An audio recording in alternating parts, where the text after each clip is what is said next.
So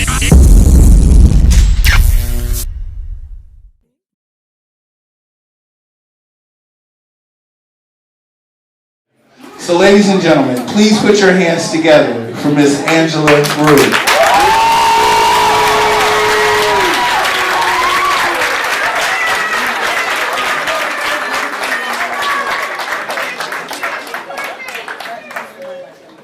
You go, Angie. How y'all doing tonight? Alright, so as I was going over that bio, I was like, shit, you've done a lot of shit, girl, damn. But that's okay, because you know what, I'm blessed, so I'm very happy to be here. And I would be remiss if I did not say this out loud. Roll call: Natasha Rhea Elskari, Nicole Higgins, Siobhan Queen, Beyond Pain, Misconception, Tyree Inspired Thomas, Jeanette Powers, Jen Harris. All of you women have touched my notebook and my life in some kind of way, so thank you very much from the bottom of my heart. I'd like to also dedicate this performance to also another important woman in my life, my grandmother, Miss Vera Roulette, who has probably the best seat in the house among all y'all up here.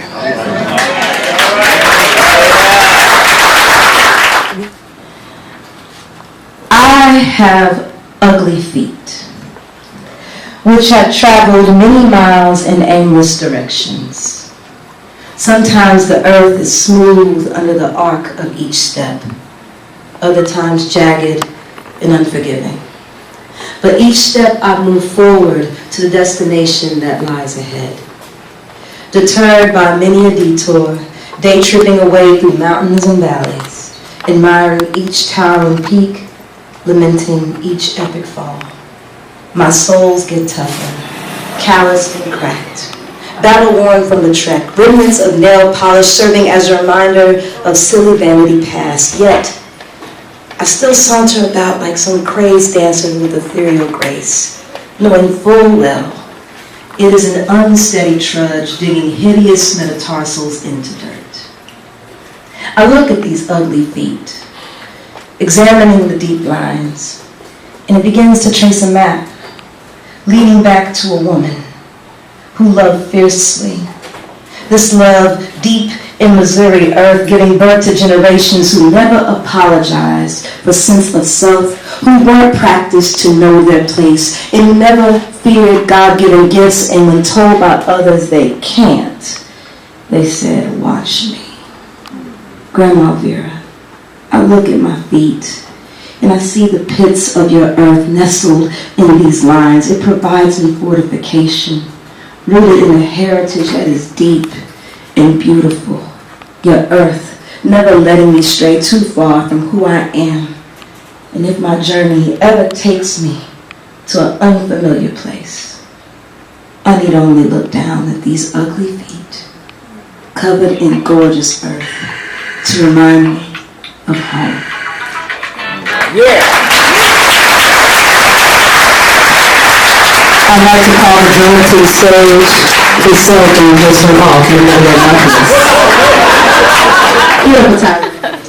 This next one is dedicated to another really big influence on me poetically, Mr. Amiri Baraka. Who knows who anybody know Amiri Baraka?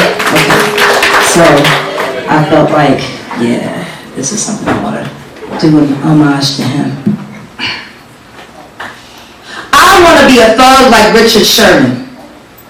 I want to be criminal like Assata Shakur. I want to be handcuffed like Rosa Parks. I want to be a prisoner like Nelson Mandela.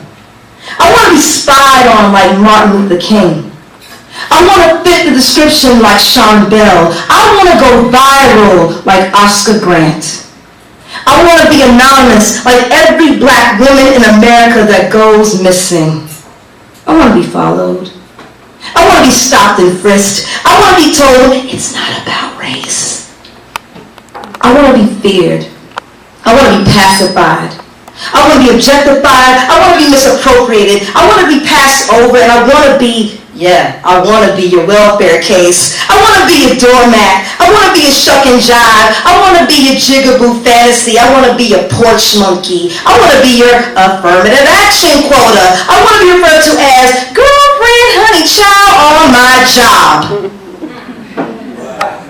I want to be ignored and seen at the same damn time. I want to be beaten. I want to be lynched. I want to be edited out of history books. I want to be mocked at university fraternity parties. I want to be tied and dragged down a Texas dirt road. I want to be a Tuskegee experiment. I want to be a lead-in on your 10 o'clock news. I want to be so well-spoken.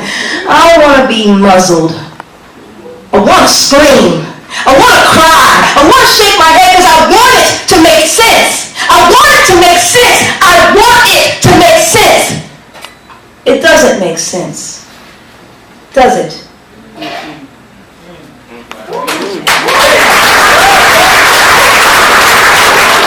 I'm going to give you y'all money's worth, all $5.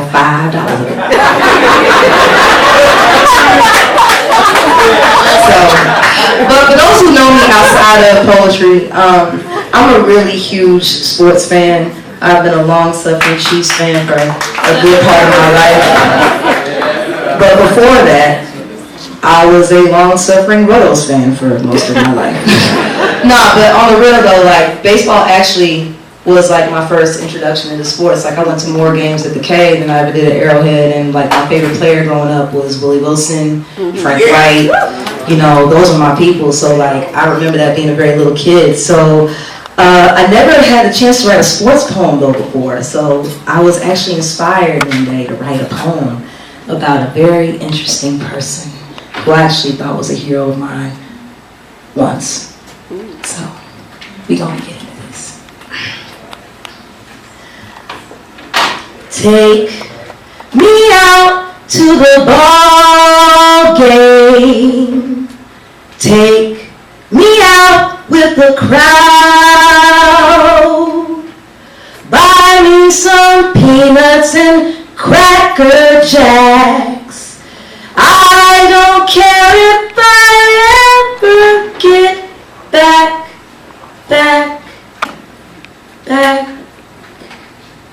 Flashback. July 8th, 1994. You stood lanky and youthful in the house that Ruth cursed. A PA announcer's voice crackled over the loudspeaker at shortstop, number 3. An iconic number, an ironic number.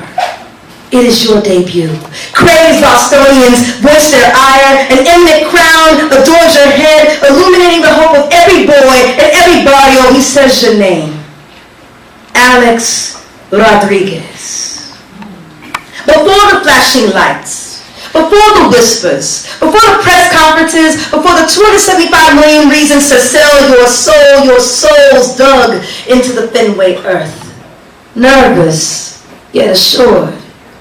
Your eyes, rods of light, the future of a pastime, past its prime. Alex, you are a prince, part of a mighty triumvirate. It was you, Junior Griffey, the big unit, shining jewels of the Emerald City, gathering adoring subjects in a dome named King. Your name to be etched in the Cascade Mountains. Who knew of the cascade to come? Alex, you became a king, a lone star among all stars, poisoned by greed's lusty kiss, calm and turbulent as the hurricanes of your Miami childhood. The walls of your castle are marked with an asterisk now. Deceit injected into your veins in an era when we were told to just do it. Alex, you were a hero, caped and courageous, keeping vigil over the ball of the Bronx, a would-be Robin to Gotham's golden boy. However, you danced with the devil in the pale moonlight, only to become the joke. The cape is tattered, the crown eroded by acid, no coronation of kings, no gazes disguised for heroes. Alex, you are a pariah, are numb. We are robbed. Like bass hits you snared in the infield as we watched in wonderment, we are now left to wonder. Is it always good to be the king? So, root for the home team. If they don't win, it's a shame. For it's 1, 2, 3 strikes, you're out at the old ball game.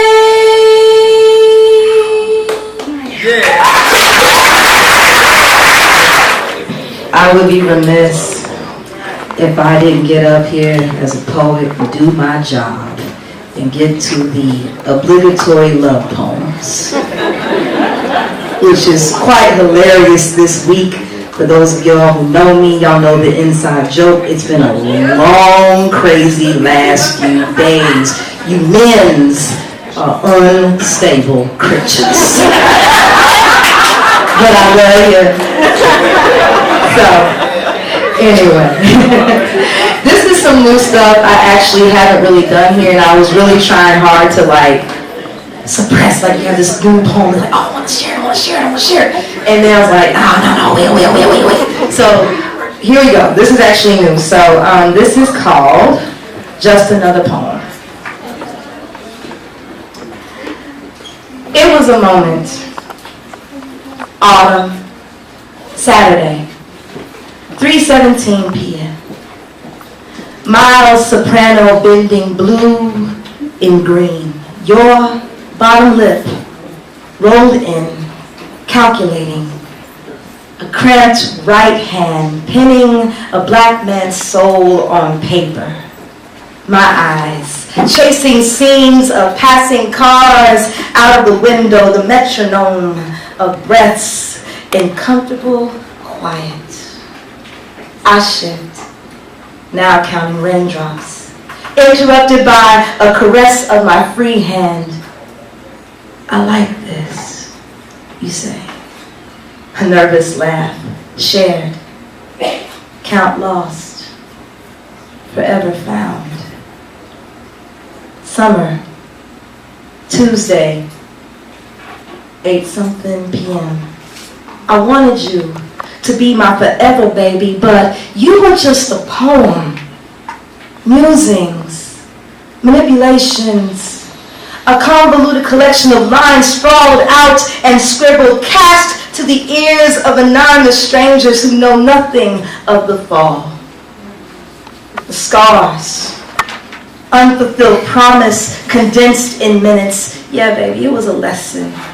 Metaphors don't melt the stress of the rubbing of backs. Couplets aren't couples holding hands. Prose don't press close to you in a slow dance. Stanzas don't stand at the altar. Sestinas don't sustain through ebb and flow. I willingly waded into the thickless of rivers, swept away in illusions, eluding the ice-cold truth.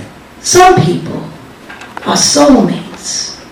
Some are soulmates disguised as poems. Dismissed discernment and damn near drowned. Yet I live, telling the survivor's tale, accounts of who, what, when it was you and me. Our song, our secrets, our moment. It seemed like forever ago, baby. But you were just words. Just another poem.